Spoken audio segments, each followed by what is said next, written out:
Hi there, I'm Justin Lee from BC17, and today I'm going to talk about microbial growth.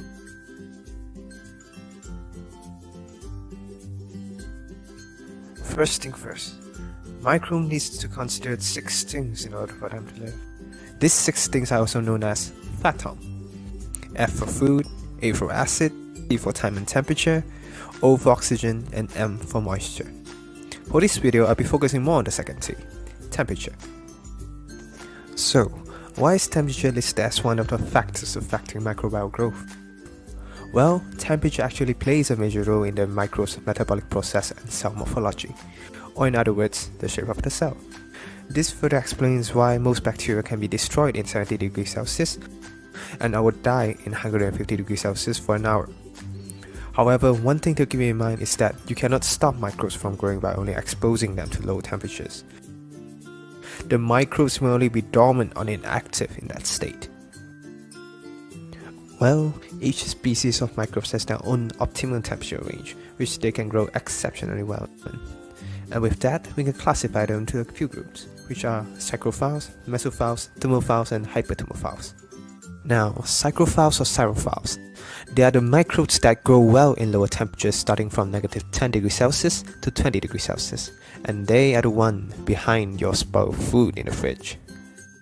Mesophiles, they are the ones that prefer room temperatures which are roughly around 20 degrees Celsius to 40 degrees Celsius, and the common optimal temperature for them to grow best in is the average body temperature, which is 37 degrees Celsius. In an additional note, pathogenic or disease-causing microbes are normally these guys. Finally, the last 2 groups that we have are the thermophiles and the hyperthermophiles. Thermophiles are the group that is capable of thriving in relatively high temperatures that ranges from around 45 degrees Celsius to 80 degrees Celsius. However, most of them cannot survive below the 45 degrees Celsius mark. Therefore, you can usually find these guys in hot springs and mud volcanoes. For the hyperthermophiles, they are basically the tougher version of thermophiles that prefers 60 degrees Celsius and above. This group, however, has an optimal temperature of 80 degrees Celsius, which they go best in. And there you have it. These are the effects of temperature on microbial growth and the classification of microbes according to their temperature tolerance. That's all for this video. Thank you for watching.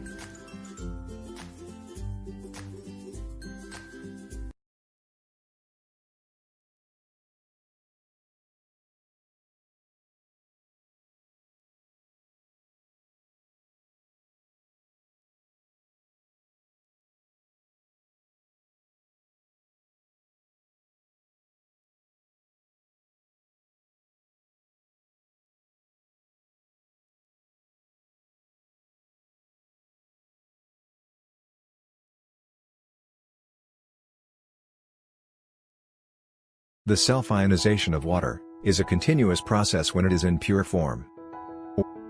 In this process, when there is collision of 2 H2O molecules, they dissociate into H+ and OH- ions. However, you may not find free hydrogen ions in the water, because the free hydrogen ions have tendency to attach to the H2O molecule to form hydronium ion. This means you will always find H3O+ or hydronium ions in water, instead of free H+ ions. So, when we say hydrogen ions, that actually refers to hydronium ions. Now, let us see what pH is all about. pH stands for potential of hydrogen, or some may call it as power of hydrogen. pH can be defined as measurement of hydrogen ion concentration in a solution. Or, mathematically, it can be defined as negative logarithm of hydrogen ion concentration. This formula is used to calculate pH of any solution, if we know the molar hydrogen ion concentration of that particular solution. Remember that pH is applied only to aqueous solutions. That means, where there is water, there is pH. pH was first described by Sorensen in 1909. pH reveals the acidity or basicity of water. The pH scale ranges from 0 to 14, where the value 7 indicates the neutral pH. pH less than 7 indicate acidic conditions, and greater than 7 indicate basic or alkaline. In other words, pH is about calculating the free hydronium ions and free hydroxyl ions in a given solution. A solution with more H+ ions is acidic and gives a pH value less than 7.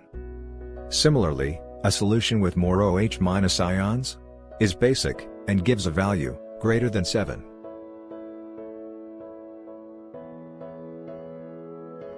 Certain reactions in our body require certain value of pH. Anything higher or lower value may cause damage. For example, if too much of hydrochloric acid is produced in the stomach, the patient will be advised to take antacids like magnesium hydroxide in order to neutralize the excess pH. In the same way, plants cannot grow if there is continuous rising and falling of pH of soil. Animals in the river cannot survive when acid rains fall on the river. Similarly, pH plays an important role on microbial growth. There were cases where microbes did not show growth in the absence of right pH conditions, even they were supplied with all the required nutrients. The pH value, where a microbe can grow its best, is called the optimum pH. Most bacteria grow best at a pH value near to 7. Which means, most bacteria are neutrophiles. Some bacteria can grow at a pH range between 3 and 4. These are called acidophiles. Alkaliphiles are the bacteria that can tolerate pH between 8 and 11. As we know, the bacterial cell consists of several protein molecules, lipids, and nucleic acids. And the cell hosts several biochemical reactions. All these activities are regulated when there is optimum pH. In lower pH conditions, the increased hydrogen ions break the weak hydrogen bonds of protein side chains, and finally change the shape of the protein. When a protein is not in its original shape, it cannot perform its routine function. And ultimately, the bacteria cannot survive. There are two methods to measure pH in a microbiology lab. The first one is using pH paper. The pH paper changes its color when it is dipped into a solution. This color change is based on acidity and basicity of the sample solution. Later, the color of the paper will be compared with the color chart provided along with the paper. What is the reason for these papers to change color? These papers are coated with a pigment called flavin, which is extracted from red cabbage. Flavin has ability to change color when it comes in contact with an acid or base. This method will not provide the exact pH value. However, this will provide a value which is closer to the actual pH value. And the other method to measure pH that gives an accurate value is using a pH meter. That's it for now.